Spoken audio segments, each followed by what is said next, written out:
श्री विदुर जी महाराज कौरव सेना के महामंत्री भी हैं। तो जैसे श्री विदुर जी महाराज पहुंचे और अपने भैया को प्रणाम किया और श्री विदुर जी महाराज ने कहा कि भैया, मैं एक मंत्री होने के नाते नहीं, मैं आपके भाई के नाते होने के नाते नहीं, मैं एक नागरिक हूं और इस हस्तिनापुर का एक सदस्य हूं। एक नागरिक होने के नाते भैया मैं आपसे हाथ जोड़ कर कह रहा हूं कि जो पांडवों के साथ में अन्याय हो रहा है ये ठीक नहीं हो रहा। कौरव सेना के महामंत्री थे और विदुर जी क्या है? विदुर जी साक्षात धर्म का अवतार है। एक धर्म का अवतार श्री विदुर जी महाराज है, दूसरा धर्म का अवतार एक धर्मराज युधिष्ठिर भी है। एक धर्म कौरवों के साथ में खड़ा, एक धर्म पांडवों के साथ में खड़ा। लेकिन पांडवों के साथ में भी धर्म है, कौरवों के साथ में भी धर्म है, लेकिन कौरव क्यों हार गए? कौरवों की पराजय क्यों हुई? धर्म दोनों के साथ में था। उसका मुख्य कारण है कि पांडव लोग हमेशा धर्म की, अपने बड़े भैया की बात मानते थे, लेकिन कौरव कभी विदुर की कोई बात नहीं मानते थे। वो हमेशा धर्म की बात पर, धर्म की राह पर चलते थे, लेकिन कौरवों ने कभी धर्म की राह को सपने में भी नहीं देखा। और हमारी आप सबसे प्रार्थना है कि जो सत्य की राह पर चलता है वो कुछ समय के लिए परेशान तो हो सकता है, लेकिन सत्य की राह पर चलने वाले व्यक्ति की कभी पराजय नहीं हो सकती। कुछ समय के लिए वो परेशान हो सकता है, कुछ समय के लिए वो समस्या से जूझ सकता है, लेकिन जो सत्य पर चलता है उसकी कभी पराजय जीवन में हो ही नहीं सकती। अन्याय की जो बेल होती ना, वो अन्याय की बेल कुछ समय के लिए फल फूल सकते हैं, लेकिन अन्याय की बेल पर कभी अच्छा मीठा फल नहीं लग सकता। आज जैसे विदुर जी महाराज ने कहा कि मैं एक नागरिक होने के नाते कह रहा हूं भैया कि आपकी ऊपर की आंख है, जो दिखने वाली आंख है, वो तो बचपन से ही फूटी। कौरवों के जो पिता थे धृतराष्ट्र जी, उनकी बचपन से अंधे थे कि नहीं थे? कहा भैया आप बचपन से अंधे हो और अंदर की जो विवेक रूपी आंखें हैं, वो अंदर की विवेक रूपी आंखें भी अपने पुत्र दुर्योधन के प्रेम में, वो दुर्योधन के प्रेम में यानी कि पुत्र मोह में आपकी अंदर की विवेक रूपी आंखें भी फूट चुकी। और भैया अगर एक व्यक्ति को त्यागने से, अगर एक व्यक्ति को त्यागने से पूरे घर में शांति होती हो, तो एक व्यक्ति को त्याग देना चाहिए। अगर एक घर को,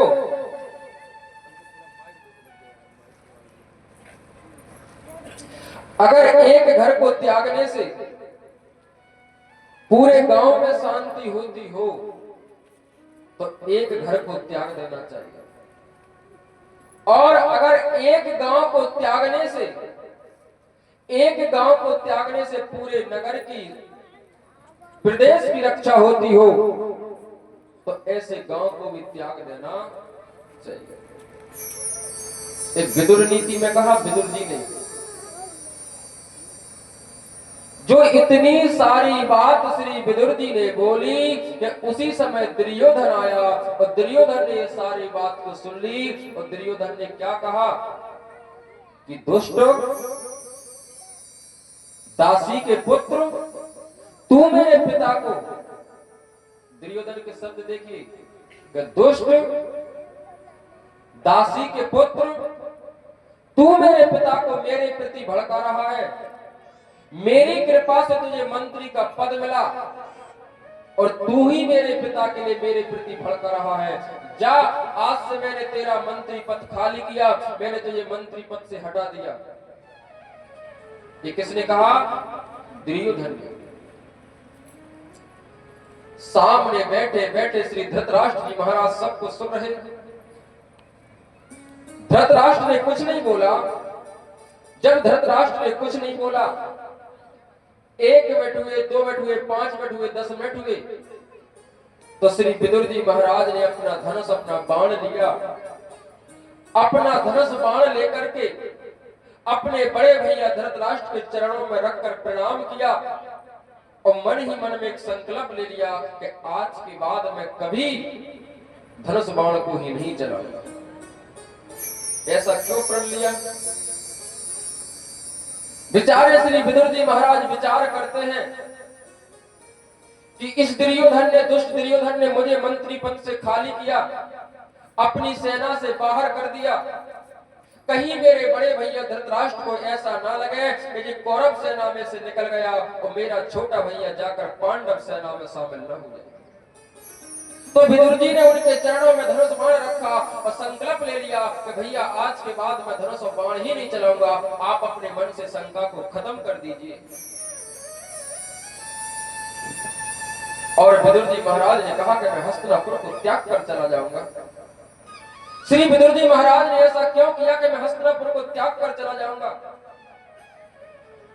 पहले विदुर जी महाराज 1 मिनट, 2 मिनट, 5 मिनट खड़े रहे, लेकिन विदुर जी महाराज ने मन में विचार किया कि आज मुझे समझ में आया, सज्जनों, ये बड़ी गौर करने वाली विषय है। विदुर जी महाराज ने इस बात का विचार किया कि आज मुझे इस बात को समझ में आया कि मेरी जरूरत मेरे भतीजे को तो नहीं थी।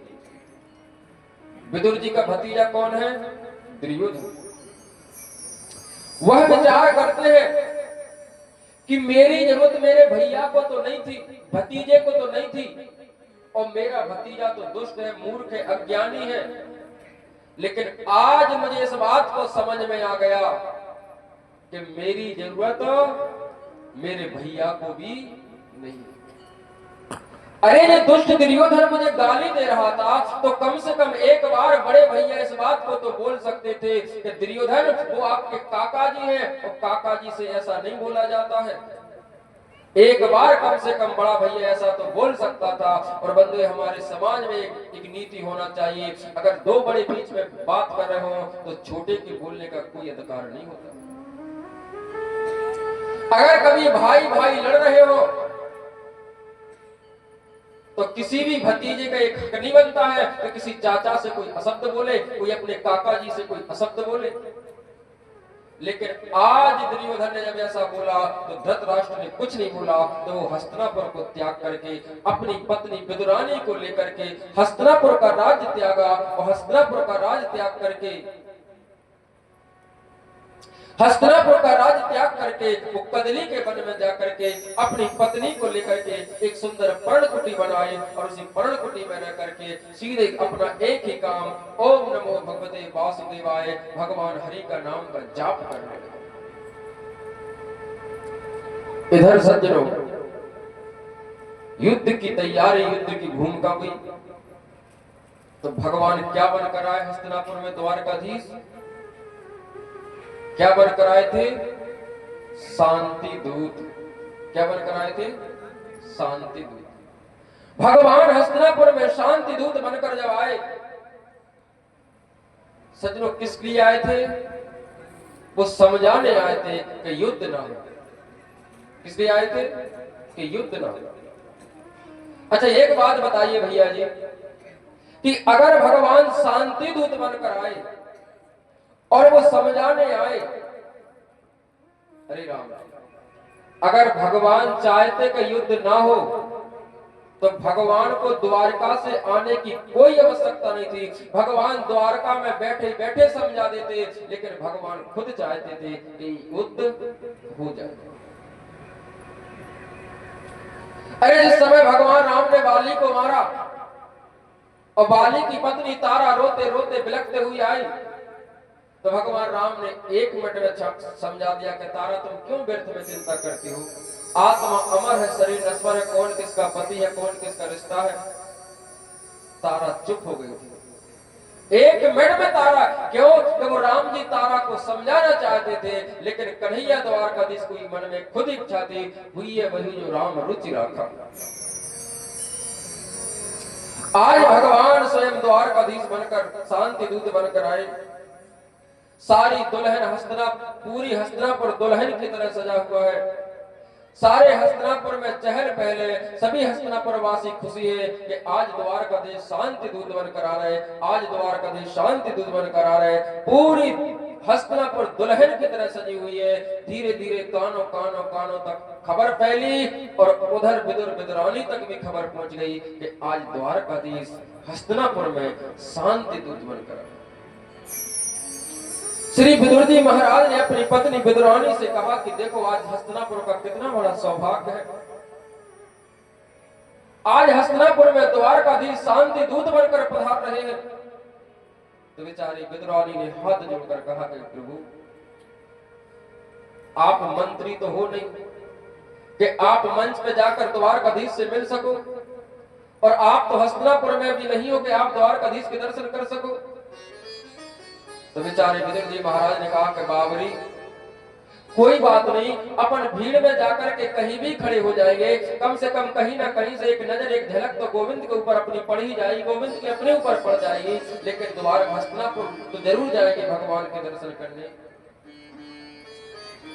सज्जनों, पूरी हस्तिनापुर में लाखों नर नारी एकाग्र हो गए। एक सुंदर विशाल मंच बना। उस मंच पर आकर श्री द्वारकाधीश भी बैठे, पितामह भीष्म बैठे, अर्जुन बैठे, पांचों पांडव विराजमान है, दुर्योधन विराजमान है। एक सुंदर विशाल मंच के ऊपर सिंहासन लगा हुआ है। उसी मंच के ऊपर भगवान श्री द्वारकाधीश आकर विराजमान हुए। लंबी लोगों की भीड़ की कतार में श्री विदुर जी महाराज, विदुरानी जी खड़े, और भगवान ने दुर्योधन से कहा कि दुर्योधन, एक पांडव तुम्हारे कौन है? क्या पूछा कि दुर्योधन, पांडव तुम्हारे कौन है? तो दुर्योधन ने कहा कि पांडव हमारे काका के, यानी कि चाचा के लड़का। किसके लड़के हैं? चाचा के। बोले पांडव तुम्हारे चाचा के लड़के हैं, तो तुम्हारे भाई हुए कि नहीं हुए? जब तुम्हारे भाई हुए तो इनका आधा राज्य हुआ कि नहीं हुआ? बोले हुआ। फिर इनको आधा राज्य क्यों नहीं दे देते? जैसे ही आधा राज्य की कहा तो वो दुर्योधन क्या बोला कि केशव, कि सूच्य ग्रेव न दास्यामि बिना युद्धेन केशवा। कहा केशव, बिना युद्ध के एक सुई के नोक के बराबर नहीं दे सकता। जब तक युद्ध नहीं होगा, आप आधे राज्य की बात करते हो, मैं एक सुई की नोक के बराबर भी नहीं दे सकता। तो भगवान ने कहा, अच्छा एक काम करो दुर्योधन, कि अगर आप आधा राज्य नहीं दे सकते तो कम से कम इनको 5 गांव दे दो। क्या कर दो? 5 गांव। 5 गांव क्यों मांगे? 5 गांव इसलिए मांगे कि वो 5 भाई हैं और एक एक गांव में अपना अपना वो काम चला लेंगे। तो दुर्योधन ने विचार किया कि अपना सूर्य उदय से लेकर के और सूर्य अस्त तक राज्य है, 5 गांव देवी दो तो क्या बिगड़ जाएगा? तो दुर्योधन 5 गांव देने के लिए तैयार हो गए। जब दुर्योधन 5 गांव देने के लिए तैयार हुआ तो संधि पत्र किसे कहते हैं? राजीनामा। जैसे अपना कोई राजीनामा हो जाए तो पंचों में पंचनामा नहीं बनता है, कभी हमारा तुम्हारा राजीनामा। तो कहा कि संधि पत्र लिखो। तो कहा दुर्योधन ने अपने मामा शकुनी को बुलाया कि मामा जी संधि पत्र लिखना है। तो दुर्योधन ने जैसे कहा तो मामा शकुनी संधि पत्र लिखने के लिए आया। तो अपना दवाद और कमल, जैसे कलम दवाद लेकर वो आया तो उसने जो दवात की डिब्बी थी ना, जैसे ही वो दुर्योधन बैठा, जैसे ही शकुनी बैठा, सब लोग विराजमान है, और जैसे ही शकुनी ने बैठ करके वो कमल दवात को कहां रखा? अपनी जंघा के ऊपर रखा, अपनी जांग के ऊपर। कहां रखी? अपनी जांग के ऊपर। दुर्योधन ने कहा कि मामा तुम बूढ़े हो गए, लेकिन तुम में तमीज नहीं आया। बोले क्यों भांजे? बोले अपने पास क्या भूमि नहीं, क्या जमीन नहीं कि तुम इस कमल दवात को नीचे नहीं रख सकते, जंगा पे क्यों रखा? तब मामा शकुनी ने कहा कि भांजे मैं भला ही कमीज ना पहनूं। क्या ना पहनूं? कमीज। दादा दुर्योधन वो शकुनी था ना, वो कभी कमीज कुर्ता नहीं पहनता था, केवल धोती लगाता था, दुपट्टा डाल। बोले भले ही मैं कमीज ना पहनूं, लेकिन हमेशा तमीज से रहता हूं। लेकिन बदतमीज तो कोई तू हो गया। बोले क्यों मामा? अरे तूने कहा कि 5 गांव देना है, और 5 गांव का तू राजीनामा लिखने के लिए तैयार हो गया, लेकिन बेटा तुझे पता नहीं कि इस कालुआ ने, कलिया ने कौन कौन से 5 गांव मांगे? बोले जे पता है तुझे? बोले तुझे ये पता है कि उसने 5 गांव कौन से मांगे? सो बोले जे तो मुझे नहीं पता। बोले बेटा तुझे नहीं, ये बोतल को पता नहीं कि उसने कौन कौन से 5 गांव मांगे। तो पहला गांव क्या मांगा? पहला गांव भगवान ने मांगा इंद्रप्रस्थम। इंद्रप्रस्थ, इंद्रप्रस्थ किसका नाम था? पहले जो हमारे भारत की राजधानी दिल्ली है, इस दिल्ली का नाम इंद्रप्रस्थ था। वे पांडवों ने नगर बसाया था इंद्रप्रस्थम। बोले जब दिल्ली ले लिया तो पूरा दिल्ली का राज्य चला गया। और फिर बोले अवंतिकापुरी। अवंतिकापुरी किसे कहते हैं? जो हमारे मध्य प्रदेश में बाबा महाकाल की नगरी है, इसका नाम, उज्जैन का नाम पहले अवंतिकापुरी था। क्या था? बोले अवंतिकापुरी। बोले मालवा क्षेत्र पूरा चला गया। अब बेटा कहां बचे? कहीं यूके, तो यूके में पूरा उत्तराखंड चला गया, एचपी में पूरा हिमाचल प्रदेश चला गया। बेटा तुम लोग जमीन बची कितने के हम कमल दवात नीचे रख देवे। अब तो जा गई बची। अब दुर्योधन की बुद्धि किसकी? बोले कालिया तेरी ये चाल। बोले पकड़ लो इसको, बांध लो, बांध लो। तो ऐसा हमारा शास्त्र कहता है दादाजी कि नीति विरोध मारिए न दूता। नीति कहती है कि दूत को कभी नहीं मारना चाहिए। तो भगवान क्या बन कर आए थे? भला भगवान को कोई मार सकता क्या? भगवान को कोई मार सकता क्या? दुर्योधन ने कहा कि देखो केशव, ऐसा है कि हमारे घर की राजपाट की बात है, और केशव हम भाई भाई की बात हम लोग आपस में निपट लेंगे। एक काम करो केशव, मेरी माता गांधारी ने 56 प्रकार के भोजनों को बनाया है, और आप चल करके भोजन को स्वीकार करिए, आप भोजन को पा लीजिए। ये किसने कहा? दुर्योधन। मेरी माता गांधारी ने 56 प्रकार के भोजनों को बनाया है, आप चलकर के भोग को स्वीकार करिए। भगवान ने कहा कि दुर्योधन, भोजन किस स्थिति में पाया जाता है? भोजन किस स्थिति में पाया जाता? या तो खाने वाले को जोर से भूख लगी हो, खाने वाले को जोर से भूख लगी हो। अब कोई कहे या ना कहे तो व्यक्ति अपने आप खा लेता है, खा लेता। कहीं भूख लगी, जोर से भूख लगी हो, और हमने तो कल परसों कहा भी था कथा में कि जोर की भूख लगी हो तो इस किवाड़ में पापड़ लगत। अच्छी तान की भूख लगी हो ना, वो किवाड़ पकड़ो तो ऐसा लगता पापड़ है पकड़ लो। कहा कि अगर खाने वाले व्यक्ति को जोर की भूख लगी हो तो व्यक्ति भूख में खा लेता है, या फिर खिलाने वाले के इतना अंदर प्रेम हो कि व्यक्ति को भूख भी ना हो, लेकिन खिलाने वाला ये कहे कि नहीं हम आपको बिना खाए, बिना पिए, बिना 2 रोटी खाए नहीं जाने देंगे, तो व्यक्ति को बिल्कुल भी भूख नहीं होती है, तो व्यक्ति प्रेम में पा लेता। और कहा दुर्योधन, ना तेरे अंदर प्रेम है और ना मेरे अंदर भूख है, तो मैं तेरे घर का भोजन तो कर ही नहीं सकता। और उसी भरी सभा में, भरी मंच पे कहा कि आज मेरा निमंत्रण विदुर काका के घर में है। जैसे ही विदुर जी ने सुना कि आज निमंत्रण मेरा विदुर काका के घर में है, विदुर विदुरानी ने जैसे ही सुना, विदुर विदुरानी घबरा गए, ये द्वारकाधीश मंच पे क्या कह रहे हैं। और दुर्योधन ताली दे के हंसने लगा कि जिस विदुर के घर में खुद खाने के लिए कुछ नहीं, वो तुम्हें क्या खिलाएगा। और कहा कि वो आपको क्या खिलाएगा। विदुर विदुरानी एक दूसरे को देखते हैं और विदुर विदुरानी ने विचार किया कि ये सब झूठ तो नहीं बोल सकते हैं, ये जरूर आएंगे। विदुर विदुरानी दौड़ते दौड़ते अपनी कुटिया पर पहुंचे। विदुर जी महाराज ने कहा कि देखो विदुरानी जी,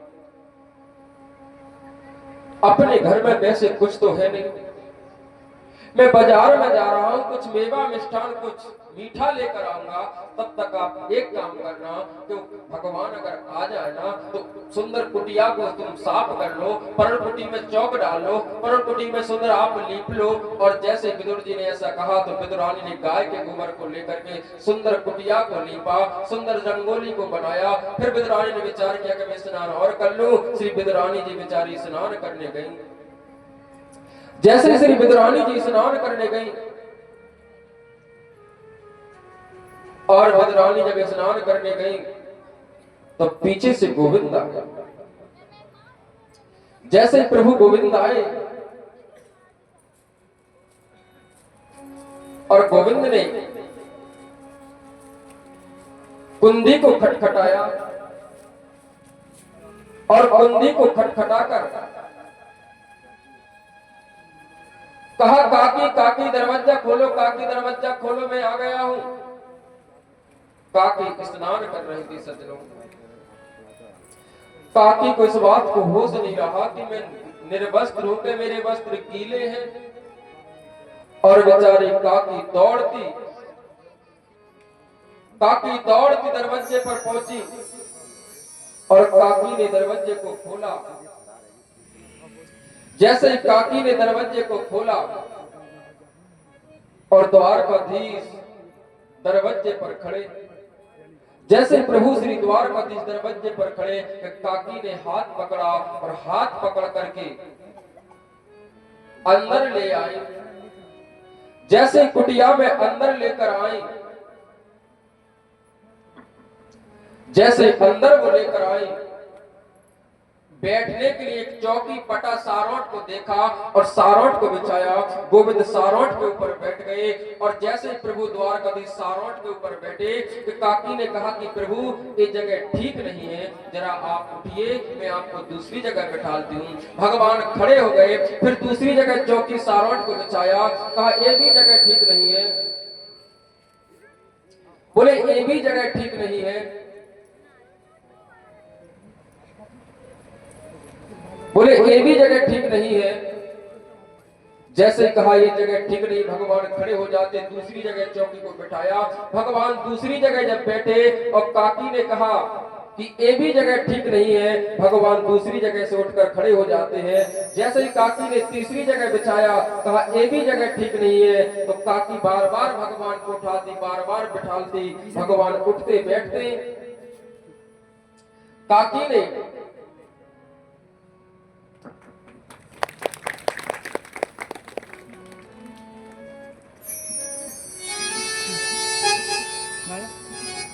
जैसे ही काकी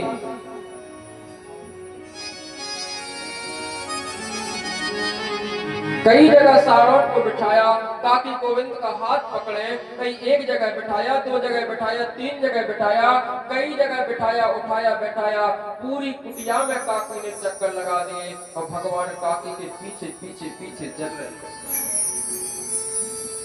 एक जगह जब भगवान काकी ने उस सारोट को बिछाया, जब एक जगह सारोट को बिछाया कि काकी ने उल्टा पटा बिछा दिया और गोविंद उसी उल्टे पटे पर बैठ गए। भगवान ने ये नहीं देखा कि पटा उल्टा है कि सीधा है कि कैसा है। भगवान उसी उल्टे पटे पर बैठ जाते। भगवान जब बैठे और भगवान ने अपने पेट पर हाथ फेर कर कहा कि काकी, मुझे बड़ी भूख लग रही काकी। तो काकी ने कहा कि आपके काका जी बाजार में कुछ लेने के लिए गए, आते ही होंगे। तो भगवान ने कहा कि काकी, घर में जो रखा हो वही दे दो, मुझे बड़े जोर से बोलो।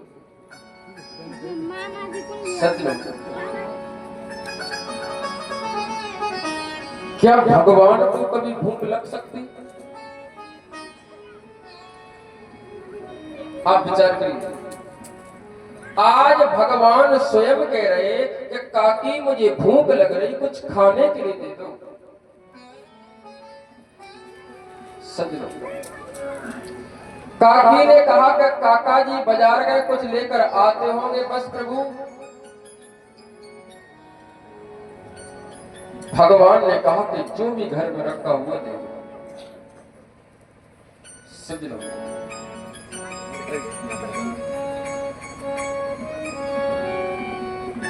जिसने संसार को तृप्त करने के लिए, संसार को उजेला दिखाने के लिए दो सूर्य और चांद बनाए। हमें तुम्हें उजियार में कौन ने बिठा रहे? अब देश भगवान ने बिठा रहे। गरीब क्यों दादाजी? सब भगवान ने उजियारा जी। सूर्य किसने बनाया? हमने क्या? आपने? उसी परमात्मा ने। चंद्रमा किसने बनाया? उसी परमात्मा। जिसने संसार को उजेला दिखाने के लिए दो सूर्य चांद को बनाया, ऐसे भगवान को हमें एक दिया दिखा देते, एक दीपक दिखा देते, भगवान उसी में प्रसन्न हो जाते। जिसने संसार में मुफ्त के अनाज के भंडारों को खोला, ऐसे भगवान को हम दो इलायची दाने का भोग लगाते, भगवान उसी दो इलायची दाने में प्रसन्न हो जाते।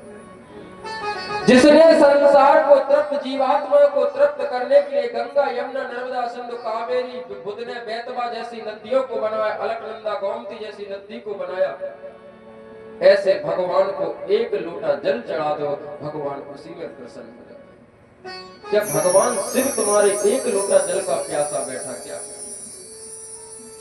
जिनकी जटाओं में स्वयं गंगा मैया विराजमान है, वो शिव, लेकिन एक लोटा जल चढ़ा दो भगवान प्रसन्न हो जाता है। वही परमात्मा आज विदुर जी के घर में कह रहा कि मुझे भूख लगी। काकी ने कहा कि घर में कुछ नहीं है। काका, अरे कुछ तो होगा। काकी ने कहा कुछ तो नहीं, बस केले के फल है, अगर गोविंद आप कहो तो मैं लेकर आऊं। कहा काकी लेके आ जाओ। तो काकी गई और जैसे केले के फल 10-25 केले के फलों को तोड़ा, एक टोकरी में रख कर लाई, जैसे टोकरी में रख कर लाई, और काकी इतनी प्रफुल्लित, इतनी प्रसन्न है गई कि काकी ने जैसे केले के फल को छीला और इतनी प्रेम में मग्न मुग्ध हो गई कि उनको कोई होश नहीं रहा कि मैं क्या कर रही हूँ। केले के फल छीला और केले का फल को लिया और केले को फल को तो फेंक दिया और केले का छिलका जो था वो गोविंद के हाथ में पकड़ा दिया। जब काकी ने केले के छिलके को गोविंद के हाथ में पकड़ाया तो भगवान ने भी नहीं देखा केला है, केले का छिलका है। भगवान उस केले के छिलको प्रेम से पाते। जब केले के छिलके को प्रेम से पाते, एक छिलका खाए, 2 खाए, 4 खाए, 6 खाए, काकी ने पूछा कि गोविंद केले के फल कैसे लग रहे? बोले काकी बड़े सुंदर मीठे लग रहे। अब काकी बड़ी प्रसन्न हो गई और काकी ने कहा कि गोविंद मैं अपने हाथों से जल देती हूँ, मैं पेड़ों की सेवा में स्वयं करती हूँ। भगवान ने कहा काकी तभी तो इसमें मीठे लग रहे। भगवान ने 10-20 केले के छिलकों को पा लिया। तब तक श्री विदुर जी महाराज बाजार में से लेकर आए और दरवाजे की कुंडी को खटखटाया। बोले दरवाजा खोलो, दरवाजा खोलो, वो आने वाले होंगे। काकी ने कहा कि आने वाले नहीं होंगे, वो तो आ चुके, वो तो आ चुके। जैसे श्री विदुर जी महाराज ने देखा कि एक केले का छिलका भगवान के मुख में है, दूसरा केले का छिलका भगवान के हाथ में है, विदुर जी की आंख में आंसू आ गए और हाथ जोड़कर कहा गोविंद क्षमा कर देना, ये बड़ी बाबरी बड़े भोली भाले स्वभाव की है, इसने बड़ा अपराध कर दिया गोविंद। मैं आपको मेवा मिष्ठान लेकर आया हूँ, तो आप थोड़ा सा मेवा पाइए गोविंद। भगवान ने विदुर जी का सम्मान किया और थोड़ा सा मेवा पाया। जैसे भगवान ने मिष्ठान को पाया,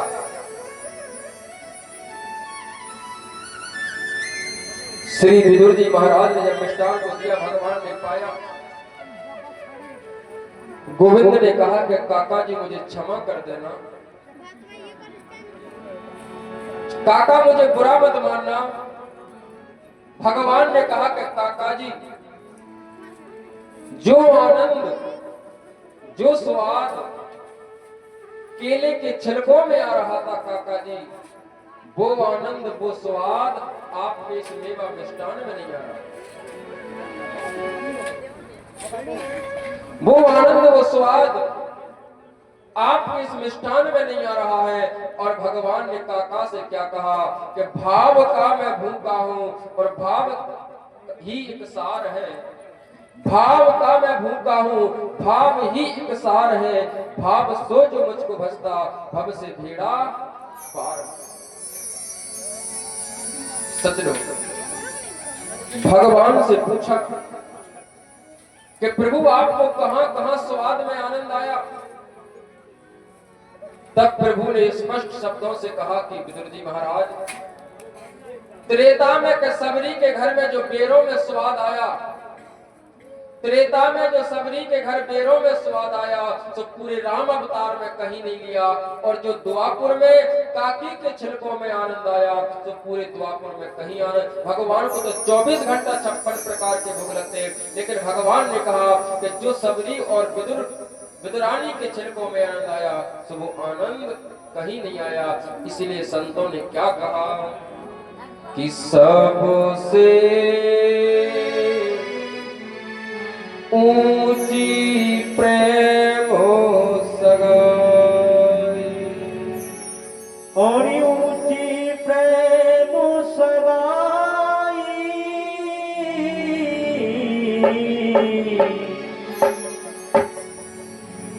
और सबसे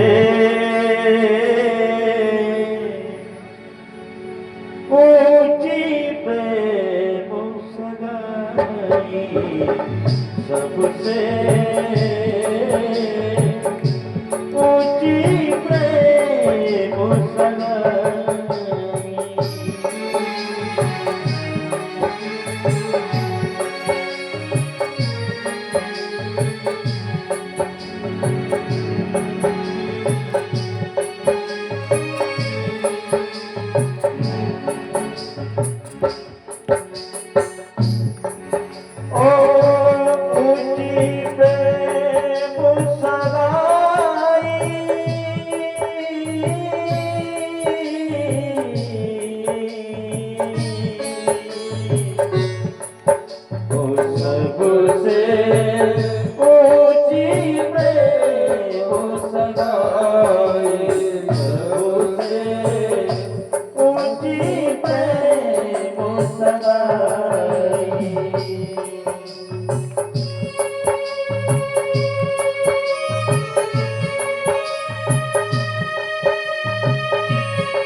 प्रेमिक बस पार रत रत हाको, प्रेमिक बस पार रत रत हाको, भूल गए चतुराई।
ऐसी प्रीत करी वृंदावन,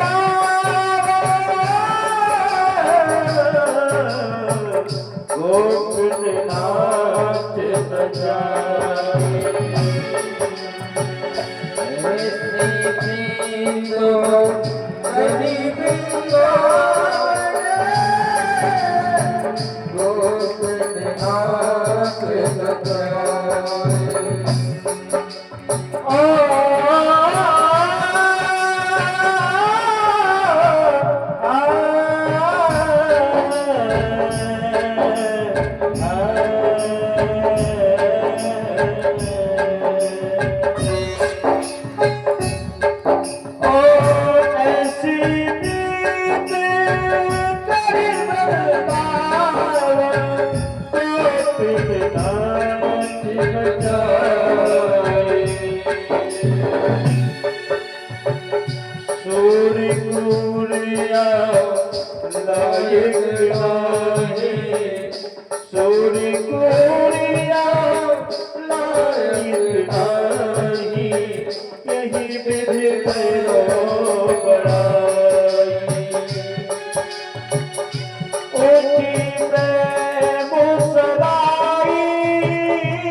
श्री सीताराम जी भगवान की जय हो।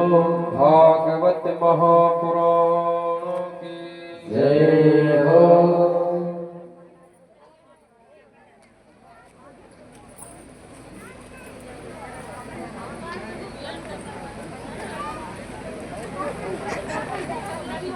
कर लो आप लोग बात कर लो, फिर हम बाद में घर की बता अल्लाह करो नया में।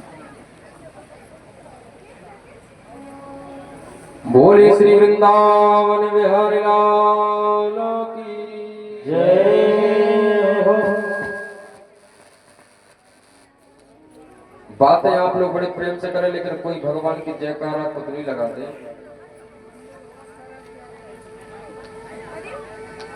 सज्जनों, सबसे ऊंची प्रेम सगाई, दुर्योधन की मेवा त्यागी साग बदर खाई, सबसे ऊंची प्रेम सगाई। भगवान कहते हैं भाव का मैं भूखा हूं, भाव ही एक सार है, भाव से जो मुझको भसता भव से भीड़ा पार।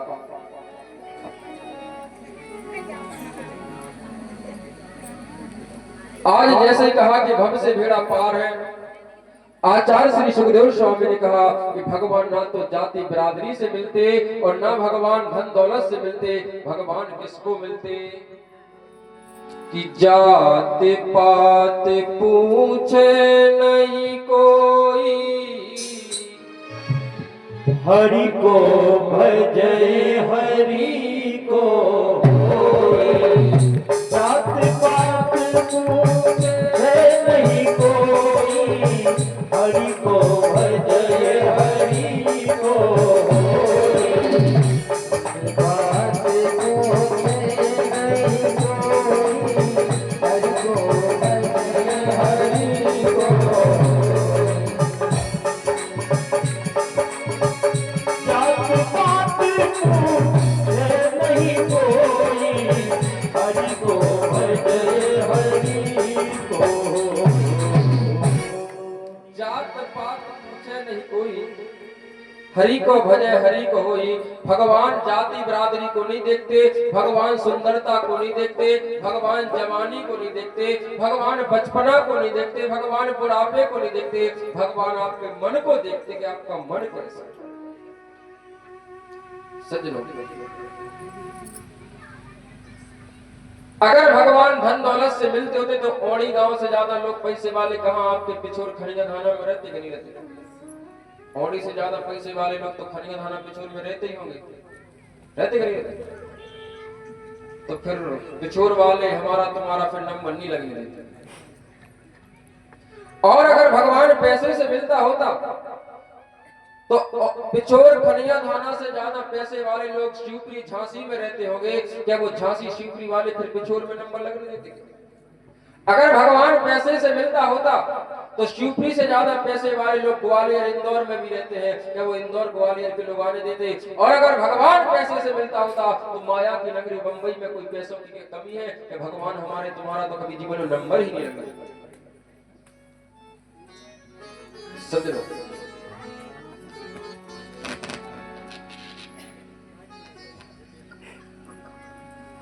अब ऐसा है कि देखो हम तो भैया यहाँ से कुछ कहते ही नहीं है, आप चाहे आपकी लाइट मटके चाहे हम तो जैसे काम चलाना है, लेकिन हमारी प्रार्थना इतनी सी है कि हमको ऐसी फीलिंग महसूस ना हो पाए कि हमें ये लगे कि आज हमारा सिस्टम जम नहीं पाए। मतलब मन अगर सुन, सच कहूँ मैं आपसे, मैं आप विश्वास करना, अगर जिस दिन दिल से मन से कथा नहीं हो पाती है तो उस दिन फिर रात में नींद नहीं आता सपने में। आज कथा और पता अंकित, आप अंकित का काम बढ़िया है, कोई राम कुमार से पूछ लेना या किसी भी यजमान से हम कथा करते ना, पहले संकल्प बाद में 2 बात पहले रखा। एक तो हम उपास नहीं रहते और दूसरी बात दक्षिणा कम दे देना, लेकिन माइक अच्छा लगवा। कलाकार की जान होती है माइक।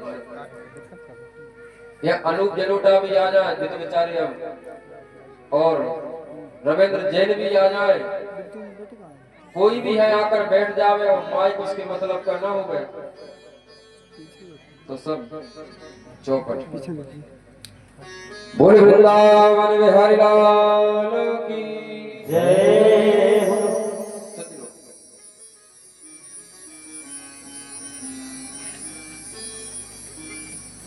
आचार्य श्री सुखदेव स्वामी ने कहा कि भगवान तो केवल आपके मन की स्थिति को देखते हैं।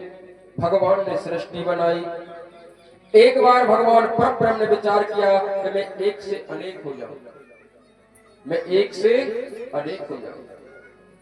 तो सज्जनों, अगर हम एक रोटी भी बनाते हैं तो हमें रोटी बनाने में क्या क्या सामग्री लगती है? एक अगर रोटी बनाते तो हमें आटा लगता है, लकड़ी लगती, पानी लगता है, नमक चाहिए, चूल्हा चाहिए, बर्तन चाहिए, उर्सा चाहिए, बेलना चाहिए। केवल एक रोटी बनाने में कितनी सामग्री को इकट्ठा करना पड़ता है। लेकिन जब भगवान ने सृष्टि बनाई तो भगवान ने किसी को साथ में नहीं लिया। जब सृष्टि रचाई तो भगवान ने किसी को साथ में नहीं लिया। सृष्टि बनाई, त्रिविध रचाई, संग सहाय ना दूजा। भगवान